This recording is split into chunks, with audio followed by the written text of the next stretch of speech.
আমরা কিন্তু দুঃখ টের পাই নাই ফরিদপুরের মানুষ। সেই জন্য আলমগীর কবিরের জন্য আপনারা একটা দোয়া করবেন, তার জন্য একটা হাতে তালি দেন। আমি লুণ্ঠন করতে আসি নাই, আমার প্রয়োজন নাই। যারা দস্যুতা করবেন, যারা দখল করবেন, যারা বালির কারবার করবেন, যারা থানার দালালি করবেন, সালিশের নামে ঘুষের কাহিনী করবেন, দয়া করে দূর হয়ে যান। আমার রাজনীতিকালে এইখানে আর কোন মাইটের রাজনীতি চলবে না, চলবে না, চলবে না। এইখানে খারাজিয়া রাজনীতি হবে, তারেক রহমানের নির্দেশে রাজনীতি হবে, অন্যায়ের বিরুদ্ধে, দুর্নীতির বিরুদ্ধে, দুঃশাসনের বিরুদ্ধে, মাফিয়া তন্ত্রের বিরুদ্ধে। ইনশাআল্লাহ আমরা যেটা বলি সেটা আমরা করব, আপনারা শুধু সাথে থাকবেন। ইনশাআল্লাহ আমরা প্রমাণ করব, টাকা উঁচু করে পরিচয় দিতে পারবেন যে বিরোধী দল যদি করেন কোনদিন, আল্লাহ জানি না তখনও বলতে পারবেন যে বিএনপি করি।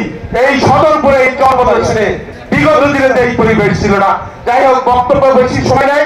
হ্যাঁ, আমি যেটা বলবো যে আমি এই সদরপুর চরপদাসনে এই অঞ্চলের একজন হিসেবে, আপনাদের ভাই হিসেবে, আপনাদের বন্ধু হিসেবে আপনাদের পাশে থাকতে এসেছি। আপনাদের পাশে থাকবো আমার সাধ্য অনুযায়ী। আমি রাজনীতি কর্মী ছিল, দুঃখে ছিল, আমরা কিন্তু দুঃখ টের পাই নাই ফরিদপুরের মানুষ। সেই জন্য আলমগীর কবিরের জন্য আপনারা একটা দোয়া করবেন, তার জন্য একটা হাতে তালি দেন।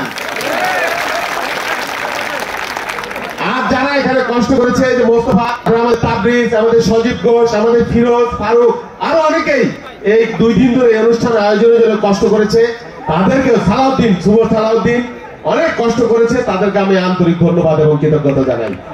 আর আপনাদেরকে ধন্যবাদ জানাই যে এত ইফতারের পূর্বে কেউ বক্তব্য শুনে এত চমৎকার ভাবে শুনছে, এটা আমি কম দেখছি আমার রাজনৈতিক জীবনে। যাই হোক, আসল কথা বলি, একটু পরে ইফতার হয়ে যাবে। রাজনীতি